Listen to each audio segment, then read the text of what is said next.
enenesigo azọchago nyabụ ọkwa akpọgokwenụ resọlt ana ihe akpọrọ bụ na ọchali nwa Mgbafọ onye mmeri anya bụ ihe a na-ekwu maka ya anyị na-eke akpọgo and eji m ohere a na-ekene ndị niile nyere anyị aka nke izizi bụ na Chineke nwee enu nwaanyị ya nwa mana ụbọchị dị etu a ga-adị ihe a bụ nje na-ebu gara aga mana anyị nwere ndidi chere wee sị na oge Chukwu ka mma oge nke Chukwu bụ oge bụ ya bụ ezigbo oge ana oge ya elugo ụkwa ruo oge ya ana ihe Chukwu dere odeghị ya kedu onye ya na Chukwu na-ama aka ọ Chineke mere ụbọchị tata anyị wee na-ekele ndị niile nyere aka n'ụzọ dị iche iche ọkachasị ndị pati anyị bụ ndị apụga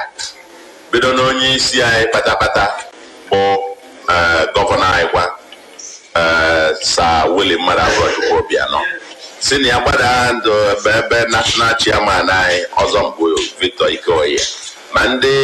board of trustees anyị ma ndị national executive committee ma ndị state executive gbadazie to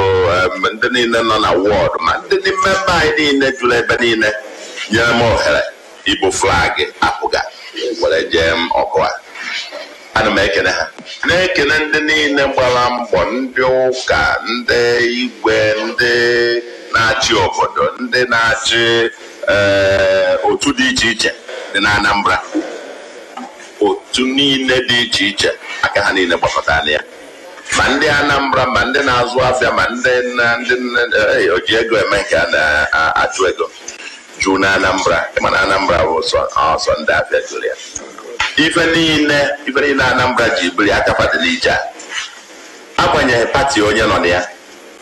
ma APC ma PDP ma onye ọbụla aka onye ọbụla dị ya wee na-ekene ha niile ekene dere onye ọbụla na mbọ ha gbara kenekwazie ndị kampen kọmiti anyị bido na steeti gbada lokal gọọmenti gbadata to ebe wọd ha niile gbalịrị ọkwanye ya ka anyị ji nọdụ ebe anyị nọ tata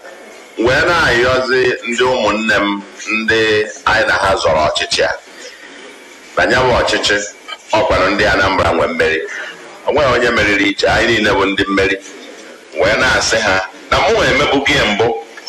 oge nzọbụ gọvanọ mbụ ọmụwa bụ onye izipụta wee kelee onye ekwuru n'ọya meriri n'agbanyeghị na onye a na onwe ya pụtara na TV mgbe a wee kwuo na ya bụ ele ntụliaka na-eme enweghị isi ya nwa na onwe tukwuru ịtụrụ onwe ya akwụkwọ iji wee gosi etu iwe si wee dị ya mana mụnwa pụtara agbanyeghị ihe ndị a pụtasịa isi ike ya gaba n'iru mụnwa jewara ụwa m enwere mgbe m ji eke ọtụ ije sị kedu nke a na nke a maka kedu ife ị na-azọrọ ife a niile ọ bụrụ na ka inyelụ ndị mmadụ aka ka ijelu ndị be anyị